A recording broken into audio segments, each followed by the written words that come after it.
Hey there, everyone. Now, I know you tune into this channel because you want to learn about small businesses and deal making, how to buy and sell small businesses. And if you listen to some other creators out there, they might let you believe that business can be easy. And I'm here to tell you that business is often quite hard. And one of the most difficult conversations I have with people from time to time is about how to get out of a business that, in fact, isn't doing well at all. And that's the subject of today's video because I've done a little bit of work here along with my assistant and helped create an exit roadmap for when a business may not be doing that well. Stay tuned. I'm David C. Barnett, and you're tuned in to Small Business and Deal Making, the podcast, YouTube channel, and blog where I talk about buying, selling, financing, and managing small and medium sized businesses while controlling risk. So, if you're looking to take control of your future through buying a business one day, or if you already own a business and you're looking to grow or exit, you've come to the right place. I talk about interesting things, I talk to interesting people, and I answer your questions every week right here. So, be sure to hit like and be sure to hit subscribe, and let's get to it. Are you thinking of growing your business or beginning a journey into entrepreneurship? Take a shortcut to success by buying an existing and profitable business the right way. Visit businessbuyeradvantage.com and learn more about my online training, group coaching, and consulting services designed to help you win. All right. So today's show is about how to get out of business. And I know that there's tons of videos on the internet about how to get into business by starting one. And of course, I've created a lot of videos about buying businesses, and there's other content out there like that as well. But today, I want to talk about the difficult decisions around when to know that it's time to pull the plug. And when you do make the decision that you want to get out of a business that's giving you trouble, that has turned from being an asset to a liability, just what do you do? Because, quite frankly, I've had more than one entrepreneur ask me that question. Like they've built a business from scratch, they've run it for many, many years, they serve their customers every day, they manage their employees every day, and it's a very complex machine sometimes.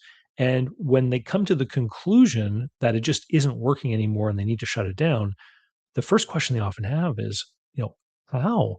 How do I stop? How do I stop just what I've been doing every day, right? Because there's a certain amount of momentum gets in there, and in some respects, it can be a little bit like being on a treadmill of sorts, right?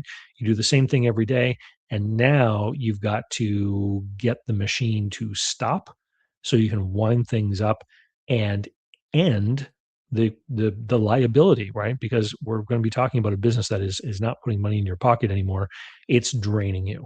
So we put together this PDF, and I'm going to share it here on my screen. And if you go down into the show notes, there's going to be a link that you can click where you can go and you sign up with a Gumroad account, and you'll be able to download this PDF. It's absolutely free. And so it basically is a roadmap. It's a step by step decision tree kind of roadmap that you can go through. If you're having trouble in your business, or if you know someone that's having trouble, you can go and download this and email it over to them. Please share it with anyone who might be able to take advantage of it. But it says here, when business gets tough, do you fix, sell, or shut it down? And this is a practical guide for small business owners. And section one asks, what triggered the concern? And this is very important because sometimes people just notice their bank account getting smaller, and then they start to panic and they worry they're not going to be able to pay bills. And what this checklist basically has is it's a question of things that you have to ask yourself: is this happening or not? Is this happening or not? Check all the ones that apply. If you are checking two of these boxes, it is time to act.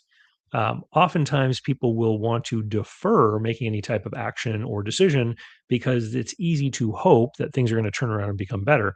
In my experience, that rarely happens. If things have started to take a downward turn, if you are not making money and it's starting to be reflected in things that you can actually see, chances are there is some kind of action that needs to be taken to address something that has changed either in your business or the market.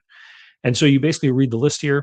You know, it talks about late payment, late or missed loan payments or rent.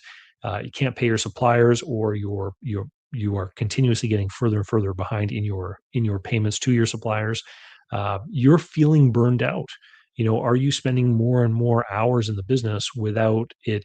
You know, a commensurate amount of increased performance or productivity occurring.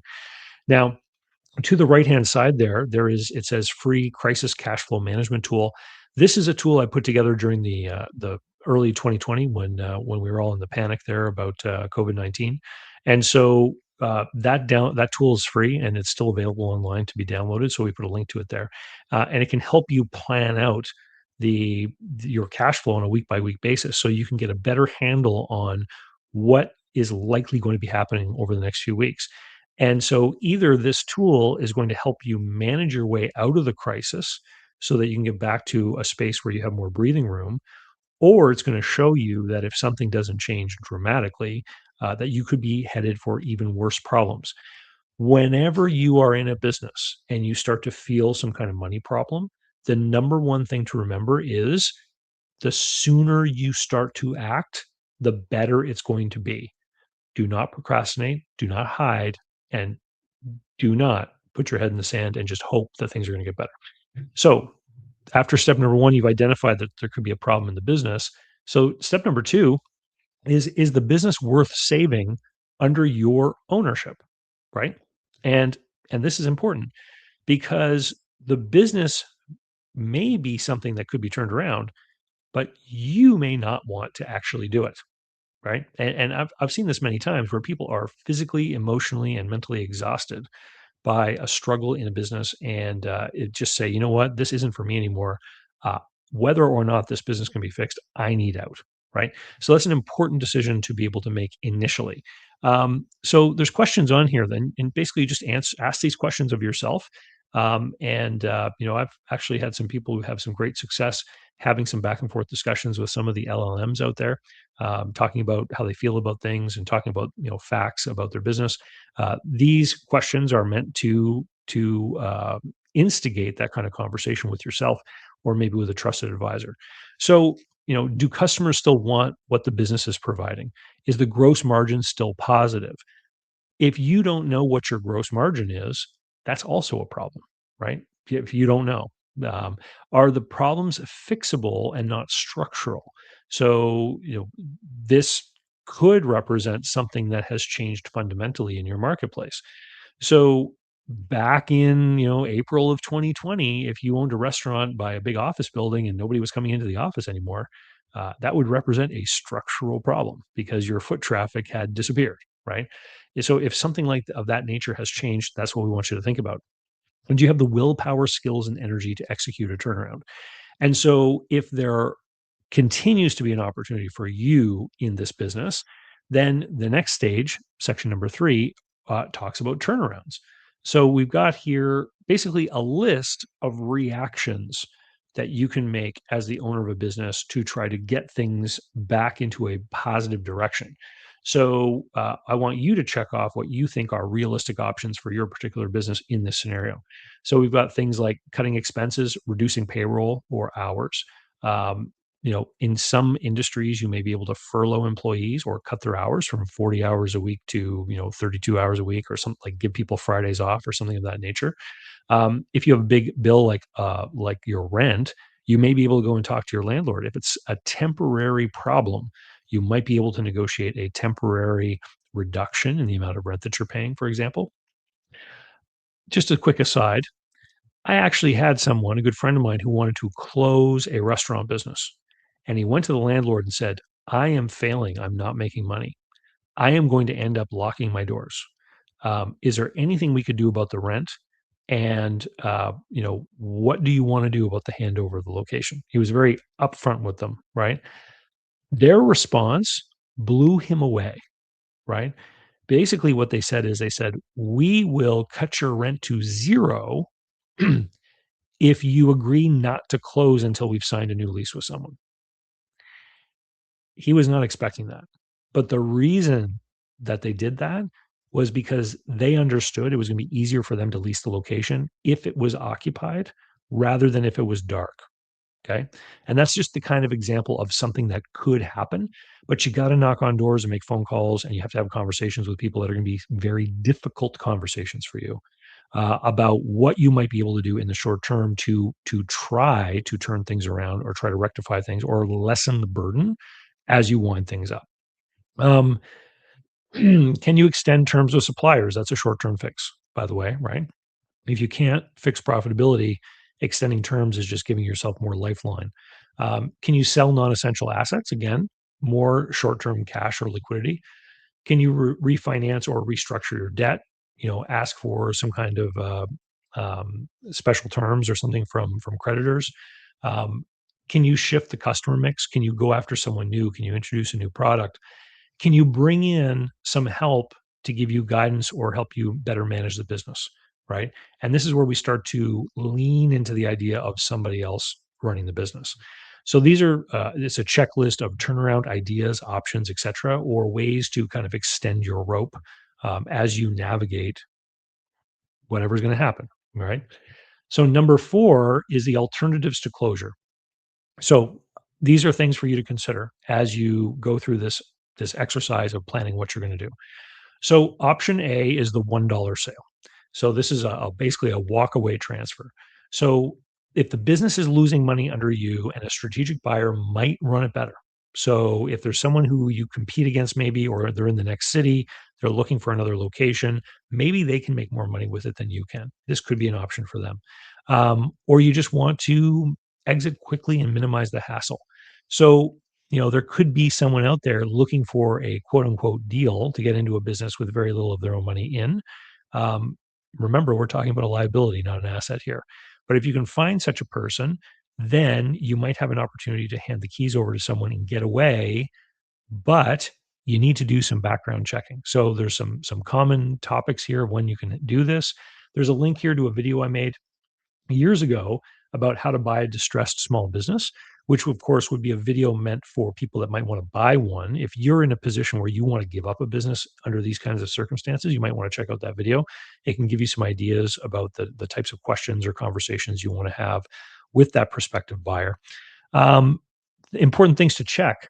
So you want to make sure that what the personal guarantees are for you. So have you personally guaranteed the lease? Any loans? Any suppliers are you liable for? A $1 sale to someone does not eliminate those guarantees. You have to actually go and convince those creditors or suppliers to remove your name from those accounts and potentially put the new person on. So even though you might agree to this and you might find a buyer who agrees to this, you cannot do this unless you fully understand what risks you may be exposing yourself to, which could include continued liability while that new person takes over. And now, I'm not going to advise you on a YouTube video about whether or not you should do that or not. But this would be something that you need to talk with close advisors, family, and potentially legal advisor, right? To go and ask about what potentially could be done about this.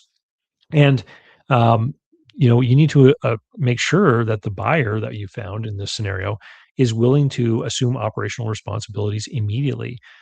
One of the things I've found over the years, when someone is on the scene as one of these zero down buyers, um, th- those people sometimes have a hard time pulling the trigger when they start to realize the gravity of the situation that they may be getting themselves into, because they will certainly understand before they take over that the business has not been doing well under you.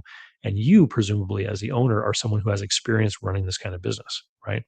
So, if no strategic or deal maker buyer could be found, or personal guarantees make transfer risky for you, then you may want to proceed to option number B, which is what I'm going to call the asset exit.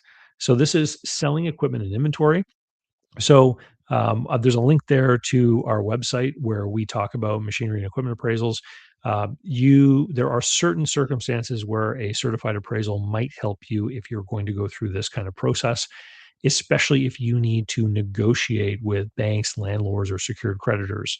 Um, those people may believe that there is collateral there that they want to get their hands on that protects the amount of money that you owe them. And the reality is that that may not really be true in a closure or liquidation scenario. The value of that stuff could be significantly lower than what they've got on their books, or what you've estimated it's worth, or what it was worth when you bought the equipment, etc. So in some circumstances, an appraisal may be able to help you out there. Um, Step number two is to make two lists. So we're going to make two lists. So list number one is going to be small, movable, easy to sell items. So these are things that you could probably load into a truck and you can move them to a mini storage location that you rent. And you could liquidate these things over the course of time by putting them on Facebook Marketplace or Craigslist or something like that, right? That's potentially a way that you can liquidate some of the assets and raise a little bit of money towards your obligations. List number two are going to be the large, heavy or installed items.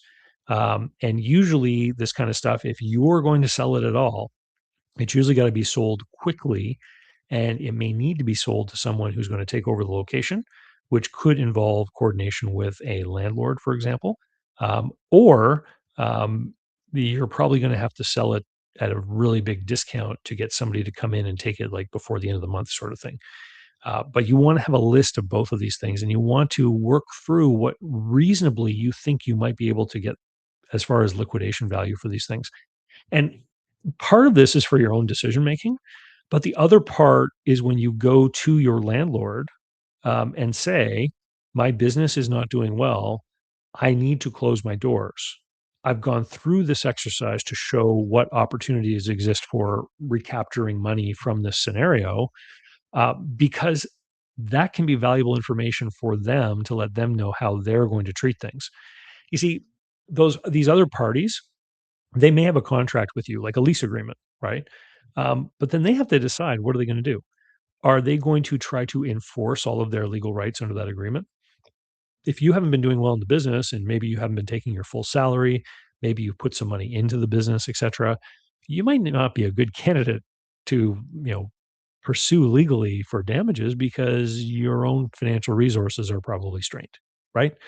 And again, I'm a big proponent of transparency. Like if the landlord uh, is aggressive with you, like if the landlord says, "Oh, you're going to fail, well, we're going to change the locks right away, like hand over your keys, et cetera, et cetera."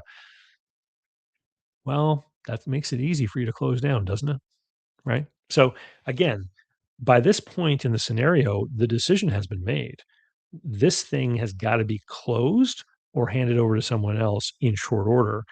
In my experience, when you work with these other parties, like a landlord, if you say, "Hey, I've got this list together, I'm going to put together a package, I'm going to talk to other people in my industry to see if someone wants to take over my location," usually the landlord is going to welcome that kind of conversation. Because what they ultimately want is someone to be functioning in that location so they can collect their rent. And giving them the heads up that they may be a part of conversations shortly with someone else who could be taking over the location, uh, quite frankly, it's just professional and responsible. And after your position with your business is done, I would say that you want people to think of you as being a responsible and professional person. We never know where we're going to end up in life. You never know if you could end up working with someone who knows one of these people, right? And so I think that going through this in a conscientious way and showing people that you're trying to be as responsible as possible and you're trying to take into account other people's concerns and points of view and being a little bit empathetic to all of the counterparties that your business interacts with is going to be important. And even in a wind up where you shut everything down, um, I had a beer over Christmas time with someone who has just gone through the closure of a business, and they were a retailer that sold, serviced, and installed several products. And what they did is they took all of the things they needed to satisfy their last few installation jobs. They took them to the owner's home and put them in the garage, and then they closed the doors, emptied out the unit, and then the owner called those customers and said, "Hey, I just want to let you know that we are shutting down because we are getting out of business. And I have everything in my garage to complete the last deal we have with you, and I'll be over to finish this up in the next week or so, and we'll get things installed for you, and we'll get it set up." And, that kind of class in winding something up, I think goes a long way towards your reputation. And, if we have anything in life that is worth something, it's gotta be your reputation. So we're going to make two lists here, and then we're going to make a plan. So you can see down here, we've got check boxes and we have lists of options for what you can do here. So you can sell things individually, sell it to a dealer, use an auction company, surrender it to the landlord if they think that they can get someone in there. Certainly, if you're closing like a restaurant or a retail store or something, the landlord may welcome certain items being left behind because it could make the unit more rentable to somebody who wants to open a similar kind of business. And I've talked before about conversion value, especially in restaurants. If somebody wants to open a Greek restaurant, it's a lot easier to take over the location of the failed Italian restaurant than it is to just take a brand new commercial location and build everything out from scratch, right? Um, Option number C. So this is the negotiated settlement. So if the assets aren't worth much, creditors, landlords, et cetera, may be flexible, as I've just mentioned. So you want to propose payment plans or voluntary surrender of your assets to see if you can maybe get some breathing room or be let out of the agreements that you've signed. A lot of the times, if the landlord can recover their losses by quickly getting a new tenant in there, they may be limited in what they can sue you for because they've already mitigated their own damages, and so it may not even be worth it for them at all to pursue you legally, right? Again, if you've got a lease on a $30,000 a month New York Manhattan restaurant location or whatever, or anything that's of significant nature of like that, then I would say that part of this has got to be getting advice from someone like an attorney who can let you know exactly what your rights are and stuff. And just feeding your lease agreement into ChatGPT and having a conversation with the LLM can also give you some insights, or at least highlight the sections of the lease that you should be familiar with on your own. If uh, you know negotiations fail, then we get to option D, which is a more formal insolvency practice. Or process. So a legally binding conclusion to the whole thing. So I've got some comments here. So in Canada, for example, there's something called a consumer proposal, which could be used to wind up your personal guarantees with a negotiated settlement. In the United States, it's called assignment for benefit of creditors, which is the same kind of thing. It's sort of like a negotiated settlement. Um, Over there to the right, there's two links to live streams that I've done over the past few years. So one of them was with Doug Hoyes. And Doug is a bankruptcy trustee in Ontario, in Canada. And so if you're in Canada and you're thinking about this, you might want to check out that live stream conversation I had with Doug. And then the other one was with Adrienne Hines, and she is a bankruptcy trustee in the United States. And so again, we had a similar conversation where we talked about businesses going through hard times and what the process really looks like as far as the owner is concerned. Uh, the entity, for example, if you've got a corporation or an LLC or whatever, um, the entity, once there's nothing there of value, is pretty much going to be wound up. The real concern here is your personal liabilities from the guarantees and everything that you've signed, and how to make sure that you can wind up those legal loose ends, and make sure that if you can negotiate the wind up of those legal loose ends, that you have all the paperwork in order to absolutely know that these things can't come back and haunt you. And if you can't do it to that degree, that's where these actual legal insolvency processes come into place, because it creates a hard line in the sand where it says, look, from this point on, this person's got this fresh start, and they can't be affected by any of these things that can sneak up from history. And of course, this is the best kind of solution if you want a finality to the situation, or any personally guaranteed debt will overwhelm you.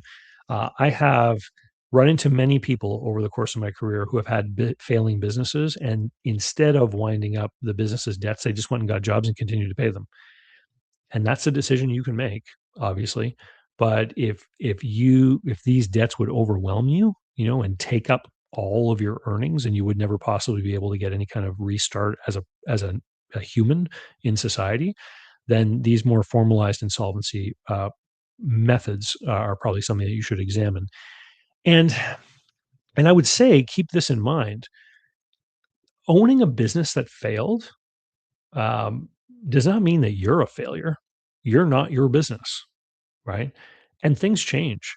I've known many successful business people who have had multiple businesses over the course of their career, and one of them has not worked out and they've ended up closing it. And that doesn't mean that they're a failure. In fact, I would say that the earlier you respond to the fact that the business is changing from an asset to a liability, the wiser and smarter you're proving to be. Because if the business isn't making money, not only are you going to continue to lose more and more as things go on if you don't make a change, but increasingly you suffer the opportunity cost of whatever it is that you're going to do next. So if the business isn't successful and it's costing you time or money and freedom, the faster you get it closed, the quicker you can move on to the next business or just getting a job and actually moving forward again, and building up your resources and your savings, etc. Um, the final outcomes here, step number 5. So you're going to end up in one of these scenarios. Either the business will be saved under your management if you can work out some of those turnaround strategies, or even if you can transfer it over to someone else, the employees, at least if you have some, will be able to keep their jobs under the new owner, right? The business will be closed and the assets will be sold. So it'll be a chapter closed in the book of your life, and you can move on to whatever exciting thing waits for you around the corner. Or your debts and other obligations will be negotiated and resolved. So you'll be able to close that chapter and move on to the next thing. Or you'll have to embark on a legal process for some kind of insolvency procedure. Um, and then, the government and the law is basically going to say that you are protected from that point forward from all of the things that have happened in the history. So at the bottom of the PDF, there's a link there. It says "Watch Now." That's just going to link to this video that you're seeing. I designed this so that people could pass it along to other people who you think might be in trouble, and then if that person clicks that on the PDF, they'll be able to watch this video.